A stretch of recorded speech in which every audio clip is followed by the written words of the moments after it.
welcome to this watercolor tutorial where we go over depth perception, what technique to use to have things appear in the distance, and what technique to use to have things appear closer to you. If you want to download the sketch, go to the description below. It'll take you to my website where you can download that. Let's get started on this painting. So this right here is my Winsor Newton watercolor paints that I have taken from the tube and put it inside this palette that I got off of Amazon. I have a tapping cloth right here. It's always good to have one. That way you don't have excess water on your page. I also have my two water cups right here. One I use for cool paints and one I use for my warmer paint colors. I also have right here my dryer. I like to use this to speed up the process between layers. These are the brushes that I use. These are the silver black velvet. I have size 12, 4, and 8, and these are the round tip brushes. I also like to use bleed proof white. This is a very highly pigmented white, which will sit on top of any type of color. I'm using this painting as an example. I always like to have painter's tape on hand. I like to paint down my paintings. It's easier to one, film, and to also just keep everything from moving around and it getting a little messy. It also helps to protect your desk, which you'll see mine is very worn. So it definitely does help with that.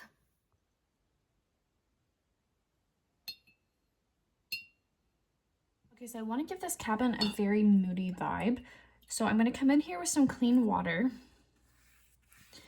And I'm applying a layer of water all over, and I'm going to try to go around my little cabin here. I don't want to get water inside of it. There we go. And I'm going to stop at this first horizon line. Now when you're doing this layer, you're going to want to make sure with the water that it's just a nice light layer. There's no puddling, there's no dripping if you were to lift off your sheet of paper. It's just a nice little glaze when the light hits it. And we're going to do the wet on wet technique, which is when you have a wet surface and you put another wet surface over top. And when you're going to see here is when this happens, the color expands and you have nice soft blends. So I'm going to come in now with a nice blue, an ultramarine, I believe, with some indigo.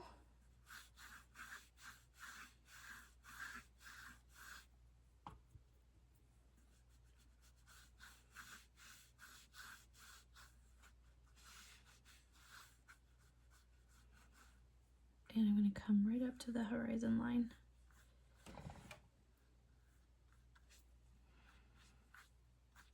And the reason why I did the wet on wet technique and didn't just apply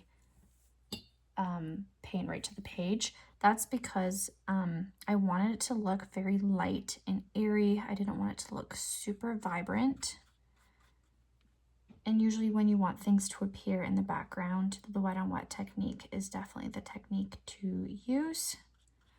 So I'm just going to come in here and just blend this part out. Like, look how easy it is just to blend the colors.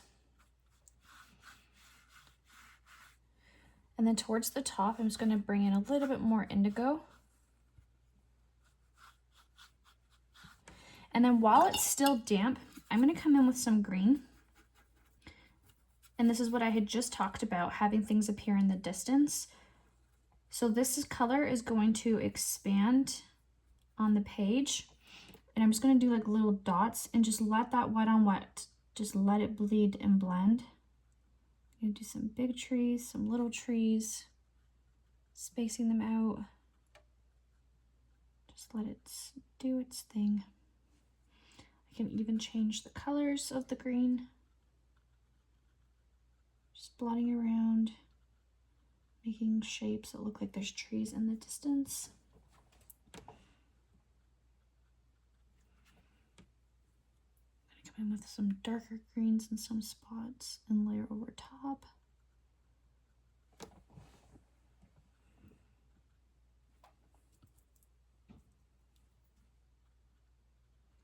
Just using different variations of green.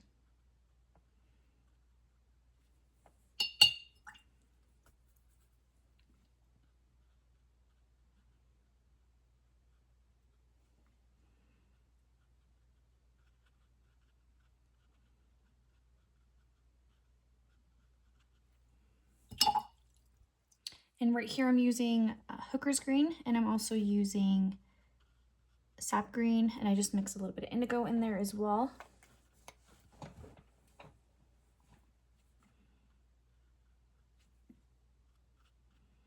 If you're using a beginner sheet of paper, you might have to work a little bit faster than what I'm doing because beginner paper typically doesn't absorb water quite as well. I'm using Arch's watercolor paper for this. It really does hold its water very well. I love it. So that's why I'm kind of able to take my time here and go a little slower. And then once you feel like you are happy with how your trees and your forest looks, you can even let this dry a little bit.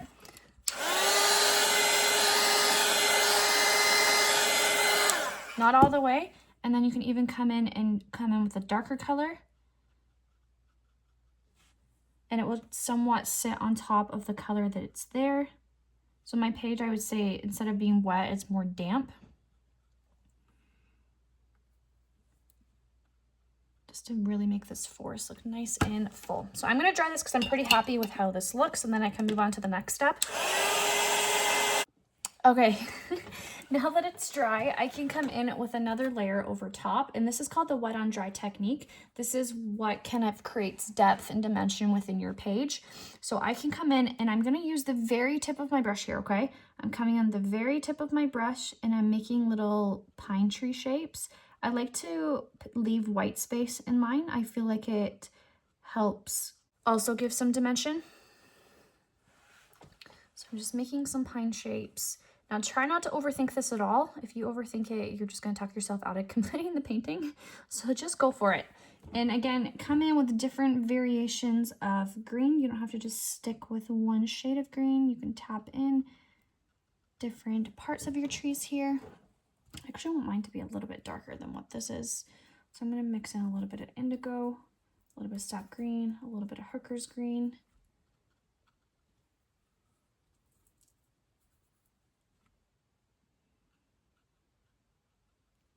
There we go, I like that a lot better.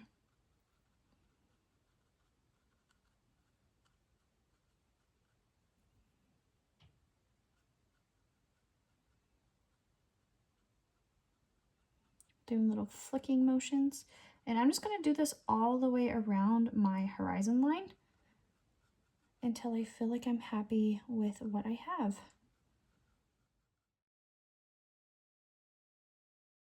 My page, I've done a lot of the bigger trees over here. This building is supposed to look further away. So what I want to gradually do is have my trees get smaller so that it does appear that things are appearing in the distance. So these trees are going to be my larger focal points.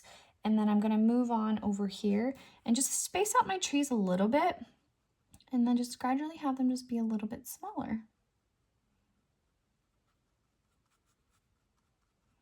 And one other thing that I want to do as well, I want to give them a little bit more depth. So I'm going to come in here and just scoop up some of the parts of the tree and just give them a little bit of a highlight. And you scoop up with just a damp brush, with just water, a damp, clean brush.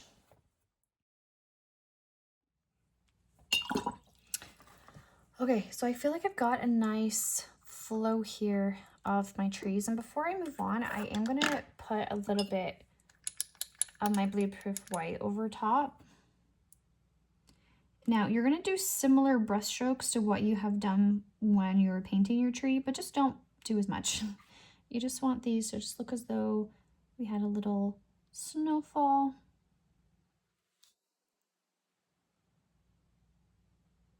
And I'm just using the very tip of my brush, just blotting around.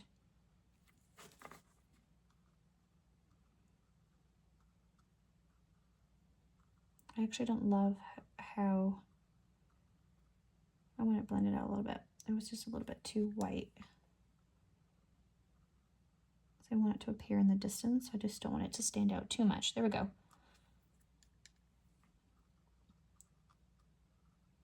I want it to be like a muted white.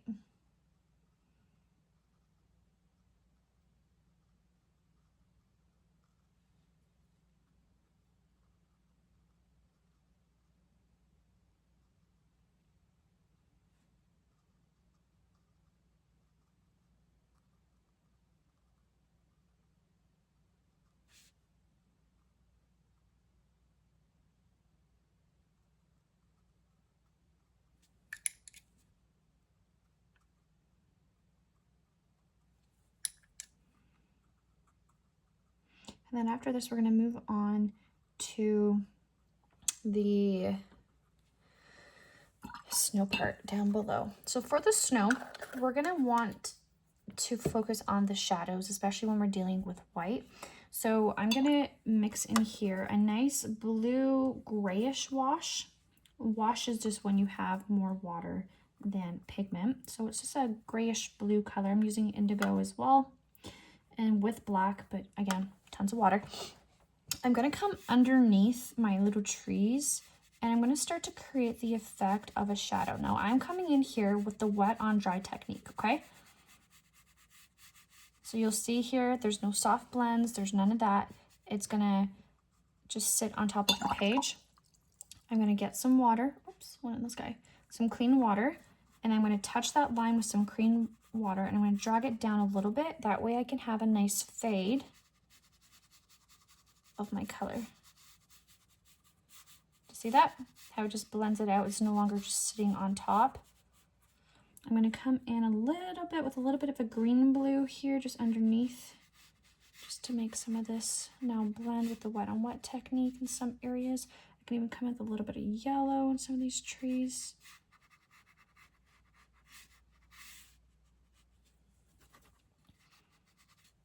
Come in with a little bit more blue as well,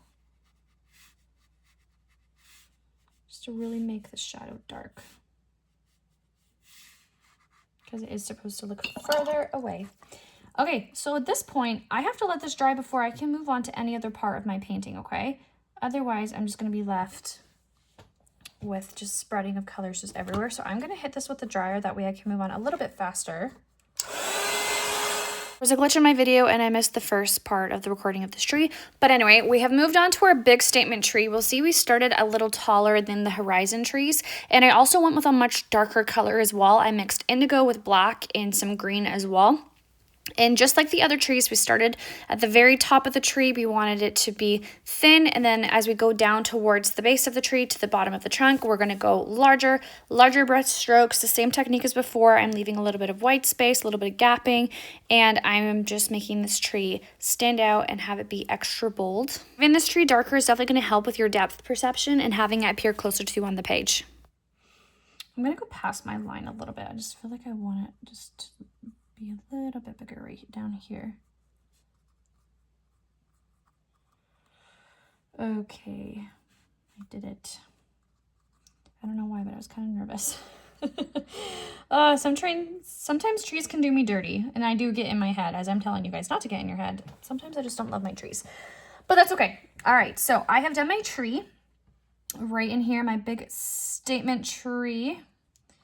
And what I'm going to do now is I'm going to let this dry, and then I'm going to do the same thing where I just put on some of this stuff. Actually, I might just do this while it's a little wet, and then I can come in with a second layer. Why don't I do that? Yeah, that's a good idea. Let this blend out, and then I can come in with a stronger color.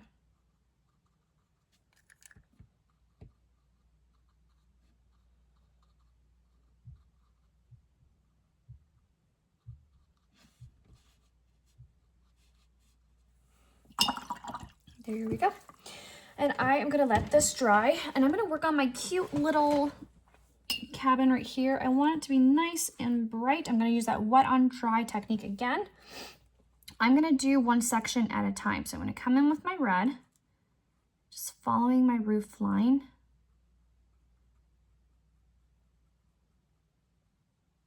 Going around my door. I can already tell it's a little bit too wet, so I'm just absorbing what I have down.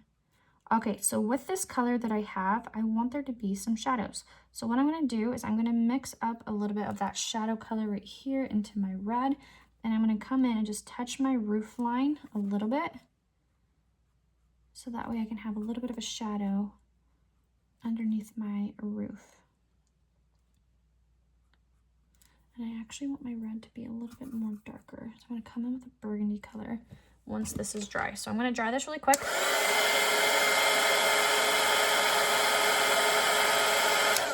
And then I'm going to come in with a darker red like that better. And because that black is underneath, man, it just makes this pop. I can even come in with a little bit of a damp brush and I can scoop up certain areas right here so that there is a little bit of a highlight.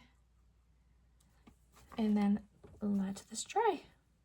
Just gonna touch a little bit more darkness actually. And let it dry.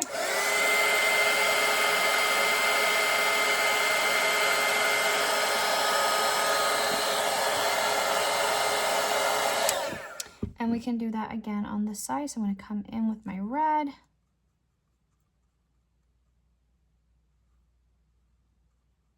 Following my lines. I'm going to scoop up any excess water that I might have. I'm going to come in with that shadow color.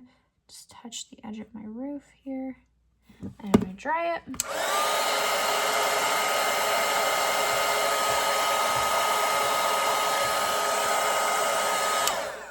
And then I can come in with a darker red to just really make this pop. Okay.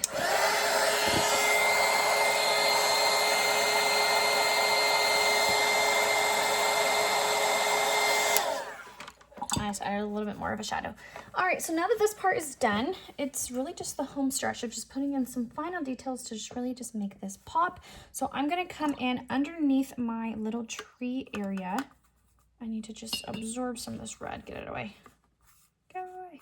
I'm gonna come in with a little bit of indigo, a little bit of that black color, a lot of water. I'm gonna come underneath my tree and just start blending the same thing that I did above. That way I have a nice shadow here underneath my tree. Using some water to just make sure it's blended out nicely. And then right underneath my tree as well, I'm just gonna come in, just do a little bit of a darker shadow and let that wet on wet technique just blend it out. I'm gonna come in over here underneath this little part. I can add some, and just different areas. We can just add a little bit of a shadow. Just using some water to just blend out any harsh areas that we might have. But leaving plenty of white space, which is the paper to shine through as well, okay? Blend out this line. Okay, so I'm gonna just hit this all with the dryer just one more time.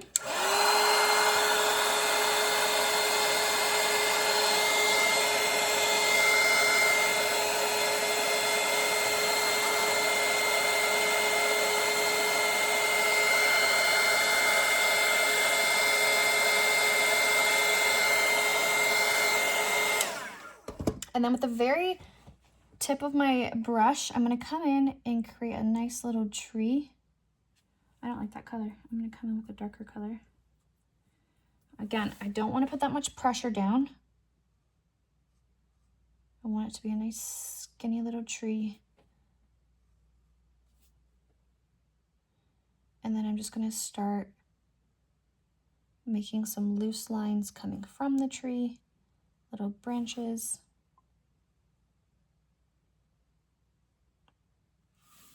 And I like to just work in V's almost. This tree's a little bit too skinny, so I'm just gonna make it a little thicker. So right here, I'm gonna break it away into a V. And from there, I can do little V's. The very tip of my brush, doing wiggly lines. Try not to do perfect lines. Breaking away in another V. Branches are not perfect looking. They are weird looking. They overlap one another.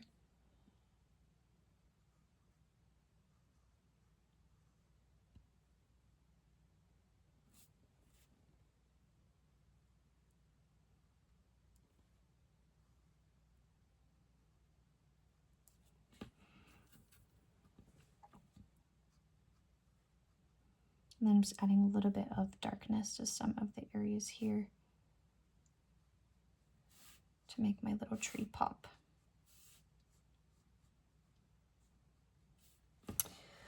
All right, and then in the distance as well, we can come in with a nice color and just do like little flyaway trees as well with a nice gray color to just kind of incorporate this kind of tree in the background as well.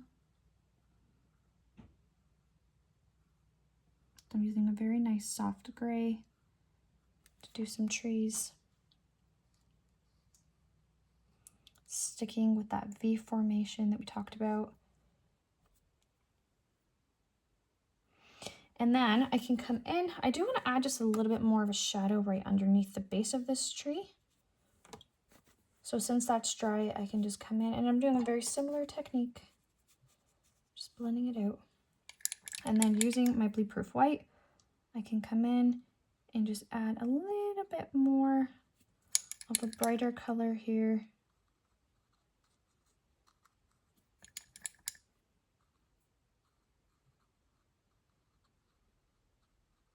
On this big tree.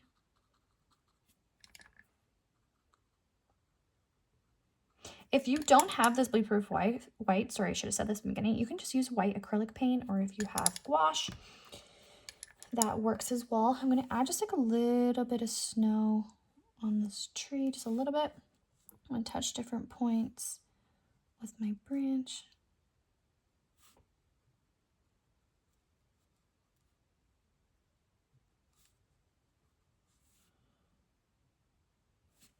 I kind of like that. Okay, cool. All right, there's one other thing that we need to do that we have not done is add little details to our little house. I'm going to come in and just paint my little door. Let's do this a little bit darker. There we go. And then I'm going to come in with a little bit of a shadow and just blend this out. I am going to leave a little bit of white space so that it looks as though we have some snow on top of the roof. Your tree has to be dry before you do this.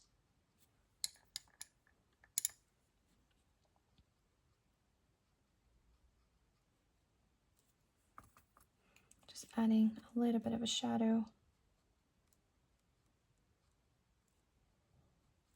on the roof. And then I'm going to use this white and I'm going to bring it in to some spots underneath my little, that way some spots just look a little bit more bright and vibrant, or like snow. Okay, and then what we can do, this part's optional, I'm actually going to do it because I love this effect. I'm going to get my brush nice and loaded with some water, lots and lots of white, and I'm going to flick it so it looks like I have got some snow coming down. And this is just a fun little effect that you can have on your painting.